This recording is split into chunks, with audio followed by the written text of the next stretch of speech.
China is rebuilding the Great Wall. However, no longer do they need to build with stones, mortar, sand, and rubble designed to stop the enemy hordes. Nowadays, they build with trees. Just like the wall erected many years ago, the world's largest man-made forest should stop an enemy that China has been fighting for many years, and which is no less dangerous than the problem of overpopulation.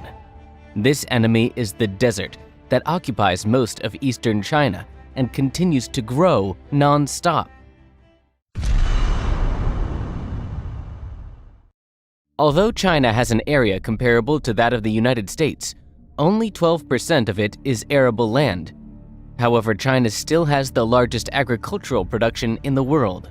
All the usable land is farmed intensively, and the government has invested heavily into both increasing yields and conserving the area.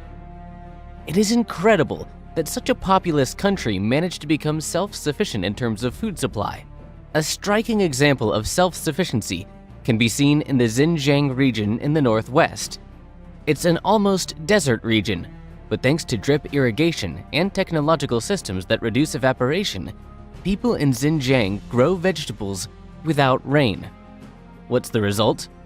Tomatoes, garlic, onions, watermelons, melons, and much more have received international recognition and can compete in taste with fruits grown in southern Italy. Since every hectare of land is essential, desertification has become a real problem, and due to its high rate of spread, is considerably one of China's major environmental issues. And these sandy lands, currently covering up to 27% of the country's territory, are growing rapidly. By 2006, they were devouring usable land at a rate of nearly 1,000 square miles a year, up from 600 square miles in the 1950s. The most insidious enemy is the Gobi Desert. It extends over 386,102 square miles across China and Mongolia, and is one of the driest deserts on Earth. Sand and dust regularly flood farms and villages, blocking roads and railways. Hundreds of thousands of tons of this substance end up in Beijing and other cities, posing a serious health hazard to their residents. Researchers estimate that desertification costs the Chinese economy billions of dollars a year. Therefore, the need to build a new Great Wall of China arose, and this time, it's green. Unlike the 5,500-mile-long fortification wall erected in the 8th century BC to separate the Celestial Empire from the Mongolian steppes, the Great Green Wall of China is the largest forest planting project on the planet.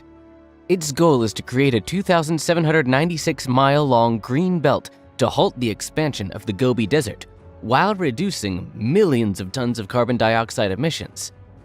If all goes as planned, by 2050, China's forested area will increase from 5% to 15% of the country's total land area.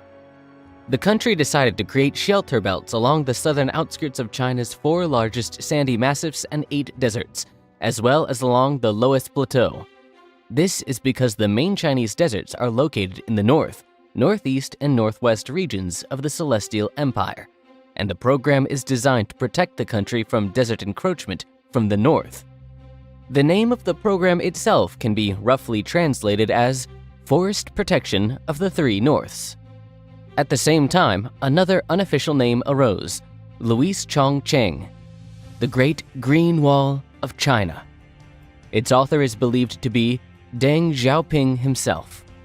The Chinese did not wait long to initiate the project, and soon, the main legislative body of the country made a decision obliging every citizen above 11 years old to plant at least 3 poplars, eucalyptus, or any larches annually as a contribution to the common cause. Villagers are paid for planting seedlings, and in some places, the government leases private land for planting forests. Entrepreneurs grow and sell seedlings and harvest mature trees for lumber. All of this is reported to have reduced in poverty in many areas, and it definitely made some people very rich. And so, in recent decades, instead of relying on revolutionary fervor, the government used capitalism to grow trees. The largest environmental project in history involves several methods of reforestation. rows of grass and common local trees are planted first. Along the second line, rows of drought-resistant shrubs are planted. Then in go the most resistant trees, such as poplar. Different teams are hired to plant them, and seeds are scattered from planes. Not only are professionals and volunteers involved in planting trees, but also Chinese officials, including ministers. In total, more than 500 million people partake in this noble event every year, while the number of planted trees reaches billions. At this time, the project aims to plant 100 billion trees by 2050. Obviously, new technologies made their own contribution. The Chinese now have an opportunity to plant trees not only in person, but using online platforms. Donations are collected on authorized sites, which are then used for planting. Within the past 50 years, since the beginning of reforestation, the desert finally stopped advancing. Over the past 10 years, 13 million hectares of trees have been planted to shelter the wind, covering an area the size of Greece. Although the plan has not yet been completed, the forest area in the north has increased from 5% to 13.5%, an area the size of Western Europe. Thus, the Chinese were able to save the land from the desert, which stretches along a distance equal in size to Italy. In the areas where the very first trees were planted, the forest has now grown and the amount of rainfall has increased. Thanks to plants, the soil can retain rainwater, and the streams have increased their runoff. Wherever the land used to be dry and barren, there are now natural parks, such as the Seihanba National Forest Park, the main attraction in northern China. The project has its critics, though. Their main attacks are directed against the practice of monoculture. In most cases, only one species of tree was planted, which makes forests vulnerable to epidemics. Plant diseases have, in fact, destroyed many trees. In 2008, 1/5 of the trees perished, and in the winter, hurricanes destroyed 10% of that year's work. The World Bank urged China to strive for quality of tree species, not quantity. A few years ago, a kind of forest scandal erupted. It is known that large Chinese cities, including Beijing, face the problem of smog, which is getting worse every year despite the government's best efforts.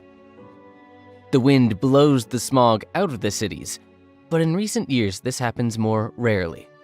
It has been suggested that the free movement of air has been impeded by these new forest plantings, and because of them, the air in the cities stagnates and cannot be cleaned. Zhang Yongli, the deputy head of the State Forestry Administration of the People's Republic of China, was even forced to specifically refute this statement. According to him, trees can restrain air movement only at the very surface of the land. In any case, they have more benefits than drawbacks, including their role in the fight against smog.